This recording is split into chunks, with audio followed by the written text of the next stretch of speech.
Okey, tak apa. Siapa yang tak kenal saya, nama saya Muhammad Amerikan bin Muhammad Adnan. Sekolah belajar di SMT Sekolah Besari dan saya berusia 14 tahun. Okey. Dan saya nak awak semua perhatikan gambar saya. Okey, cuba tengok saya di dekat mana tu. Tengok tu. Okey. Sebenarnya saya bukan nak tunjuk gambar tu, tetapi gambar tu memberikan saya satu semangat yang sangat besar. Sebab untuk sampai ke puncak Kinabalu ni, kita memerlukan semangat, kita memerlukan keinginan yang sebenar, dan kita memerlukan kita mindset kita, apa yang kita nak achieve. Sebab sebelum sampai ke puncak, saya berhenti di tengah-tengah. Okey, nama tengah tu nama dia Labarata, tempat saya berhenti. Okey, terdetik dalam hati saya, adakah saya ingin meneruskan ke puncak ataupun saya nak berhenti ke sini. Sebab dia punya cabaran dia sangat besar dengan cuaca sejuk kan. Dan saya set dalam otak saya, okey tak apa, saya akan teruskan. Tapi saya kena tekad lah, apa-apa yang berlaku kena cekal lah. Okey, dan saya teruskan. Alhamdulillah saya menjadi orang pertama yang sampai di puncak Kinabalu. Dan cuaca pada kita ini bawah begitu kosong. So maknanya bukan tahap sejuk lagi, dia tahap betul. So kalau duduk atas tu memang betul lah. So tak ada apa duduk. So saya hanya duduk atas tu selama setengah jam, lepas tu turun balik ke rumah. Sebab terlalu sejuk. Okey? Kita teruskan. Okey, next. Tajuk kita pada hari ini ialah tentang melangkah ke alam sekolah menengah. Awak semua sekolah rendah yang baru melewati PSR, betul? Saya ulang akan Darul Jaya. Dan awak akan lagi 2 bulan setengah awak akan memasuki sekolah menengah. Betul? Form 1. Okey? Okey, terlebih dahulu saya nak saya nak bertanya. Kita dekat dunia sekarang ni, kita dekat dunia kan? Okey, dekat dunia kita ada berapa fasa? Maksudnya kehidupan manusia ni ada berapa peringkat? Siapa boleh jawab? Siapa boleh jawab? Boleh? Okey, orang boleh. Okey, kita bukan tu abang ni.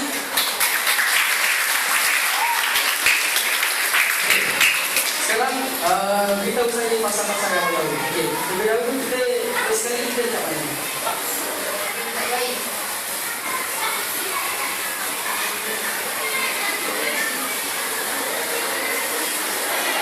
Okey, tak apa. Okey, first sekali sebelum apa-apa yang berlaku, kita sebenarnya dah memang ada. Kita ada di Lauh Mahfuz. Okey, pada ketika itu kita dah membuat perjanjian dengan Tuhan kita, Allah SWT. Kita dah berjanjikan dia dan kita akan melaksanakan segala perintah dia dan kita akan tinggalkan segala larangan dia. Okey, lepas tu barulah kita dimasukkan ke dalam janin ibu kita, dalam rahim ibu kita, dalam hari itu. Okey, so selepas 3 bulan kita pun dilahirkan ke alam dunia. Alam dunia yang kita berada sekarang. Betul? Kita berada di alam dunia. Next, okay, saya go through dulu. Lepas alam dunia, kita akan pergi kembali kepada alam barzakh. Okey, di mana jasad dan roh kita dipisahkan. Okey, dan alam barzakh ini adalah sebenarnya permulaan kepada kehidupan yang kekal abadi. Sama ada menentukan kita masuk surga ataupun neraka. Okey, dan kita pergi kepada alam mahsyar, di mana seluruh umat manusia akan dikumpulkan dan dihitung awak ni masuk surga ataupun neraka. Okey, lepas tu barulah menentukan kita pergi kepada alam abadi. Dan alam abadi ni terbagi kepada dua macam kita tadi, surga dan neraka. So kita sentuh pasal alam abadi.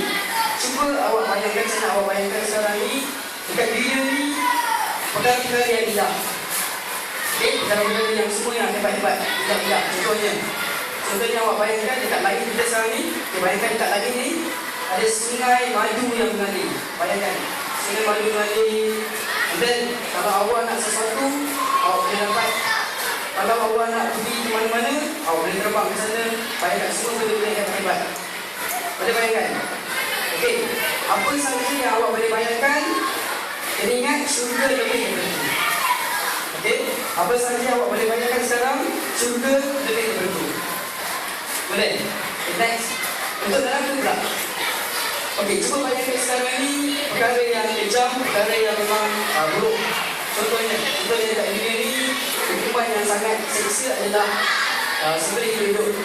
Okey, saya anggap itu macam eksa kita sembelih hidup. Okey, bayangkan. Tetapi hukuman di neraka lebih daripada itu. Lebih itu daripada itu. Faham tak? So, marilah kita berusaha sama-sama ke jalan begitu lah. Bagi kita cakap pasal neraka memang terlampau teruk sangat. So, lebih baik kita tak payah cakap pasal neraka dan kita just berusaha untuk masuk ke syurga. Boleh? Okay, next. Kita pergi pada alam dunia. Sebab sekarang ni kita berada di dunia. Okay, alam dunia. Alam dunia juga terbahagi kepada 5 tingkat dan 5 fasa. Okay, yang fasa pertama, fasa kanak-kanak. Okey, fasa kanak-kanak. Start fasa kanak-kanak ni daripada bayi 15 tahun sehinggalah bayi sehinggalah 15 tahun. So maknanya saya sendiri tu termasuk kanak-kanak lagi lah sama orang semua. Kita masih kanak-kanak lagi. Tetapi ini adalah sekadar sukatan saja. So ada orang yang masih dalam fasa kanak-kanak, tetapi pemikiran dia lebih daripada orang universiti, orang dewasa. Contoh satu. Adik putra. Satu orang tadi. Okey, adik putra ni baru pada umur 8 tahun. Kematangan dia sudah melebihi orang universiti, orang yang kerja. So, kita tak boleh stick pada benda ini saja. Kalau kita boleh lebih lagi bagus. Okay? So, dalam kadang-kadang remaja 15 hingga 25 tahun, dewasa 35 hingga 50 tahun, masa tua 50 hingga 30 tahun, dan ini masa tua bonus. Okay? Sebab Rasulullah memberikan kita pada umur 65 tahun. So umat dia takkan lari daripada jaraklah 60 hingga 50 tahun.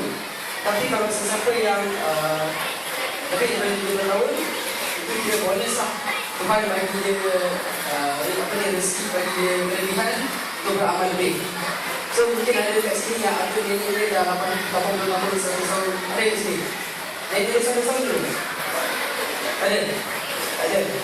So kalau siapa yang dah cecah umur situ, so maknanya Allah bagi dia kelebihan untuk beramal lebih. Okay?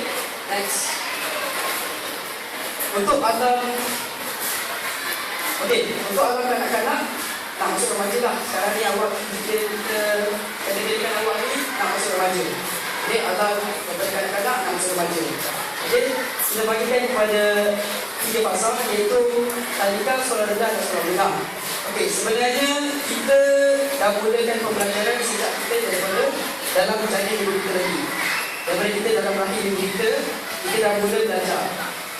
Okey, ibu kita membacakan ayat Quran, membacakan Yasin dan semua kepada kita. So, kita dah start belajar dalam rahim lagi. Tetapi secara formalnya, pembelajaran secara formal kita start umur 4 tahun. Okey, 4 tahun. Okay, 4 tahun ni first kali awak masuk tadika lah. Ingat lagi lah. Ada yang contoh menangis tadika, ada yang buang air dan suar, apa dia sedari. So itu memang peringkat dia memang berapa. Dan pada tiga ini awak sudah pun diajar tentang sebesar tentang agama. Kita solat, puasa, apa semua kan. Juga Islam, nama beriman. Awak sudah belajar. Dan awak diberi pendedahan tentang pelajaran.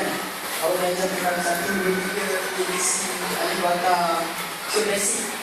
Itu basic 4 sampai 6 tahun. Dan awak masuk ke alam sekolah rendah. Sebenarnya yang awak belajar sekarang, yang awak akan tinggalkan sekarang ini. Sekolah rendah start daripada umur 7 tahun. Betul? 7 tahun hingga 12 tahun. BSA. So 7 tahun pun ada yang masih menangis lagi. Nah itu ibu dia balik. Dan ada yang masih kita buang air lagi. So itu kira bagi saya tak normal sangat lah. Bagi itu normal lah. Saya tak normal sangat ada. Sebab tak tahu lah. Mungkin ada orang yang tertentu je yang nanti kita buang air. Apa? Okey. Untuk di sekolah rendah, awak sekali lagi diajar tentang agama, pelajaran dan ditambah oleh kurikulum dan pimpinan. Okey. Untuk aspek agama, awak diajar tentang kalau umur 7 tahun tak solat, kena tegur. Okay? Untuk umur 10 tahun, siapa tak solat, ibu bapa kena ikut. Betul? Okay? So, dalam bidang pelajaran, awak diajar tentang darab, bahagi, tambah, tolak. Jadi lebih rendah tidak lagi. So, untuk kurikulum, awak boleh didedahkan tentang sukan. Sukan macam ada sukan baru ni. Okay, siapa yang masuk akhir bahagian ada sukan baru ni? Pakai satu, siapa? Okay. So, awak boleh didedahkan dengan kurikulum. Betul? Okay, next. Tentang kepimpinan. Kepimpinan ni sebenarnya dia bermula daripada diri kita sendiri. Okey, tetapi cara untuk kita menggunakannya di mana-mana tempat. Contohnya di sekolah. Okay, kita sebenarnya memang setiap orang itu adalah pemimpin.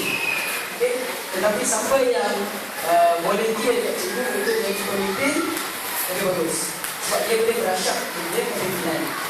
Okey, pengawas, pengawas sumber, pengawas PPA, kelas, kelas. Okay, semua itu adalah pemimpin. Okay. So, masuk saja sekolah menengah 13 sampai 17 tahun yang awak akan lalui. 13 sampai 17 tahun awak masih belajar tentang agama, pelajaran, kurikulum dan kepimpinan. Tetapi lebih tinggi lagi. So, contohnya tentang agama. Contoh kalau sekarang ni, kalau bab agama awak akan faham Bismillahirrahmanirrahim. Awak ni faham. Okay, maksudnya dengan nama Allah yang maha pemurah Imam Nasa'i. Awak ni faham tu. Dan masuk sekolah menengah, awak kena tingkat lagi. Mungkin awak faham maksud Al-Fatihah daripada Alhamdulillahirrahmanirrahim sampai Warahmatullahi wabarakatuh. Awak faham. So itu yang terbaik. Okay, so kita tingkatkan lagi. Okay, dalam bidang pelajaran awak akan, okay, contohnya di PSA awak baru lalui ini, ada berapa subjek? 4 subjek sebenarnya. Sebab dia bercampur kan, pemahaman berbiasa. So awak sebenarnya kita kira 4 subjek lah. Dia kira 4 subjek. Tapi bila awak masuk sekolah menengah, awak akan ditambah oleh 4 lagi subjek, iaitu sejarah, geografi, agama yang teras, agama dengan kebaikan hidup. So pelajaran akan menjadi lebih susah lah, sebab dia dah sekolah menengah dan ditambah oleh 4 subjek lagi.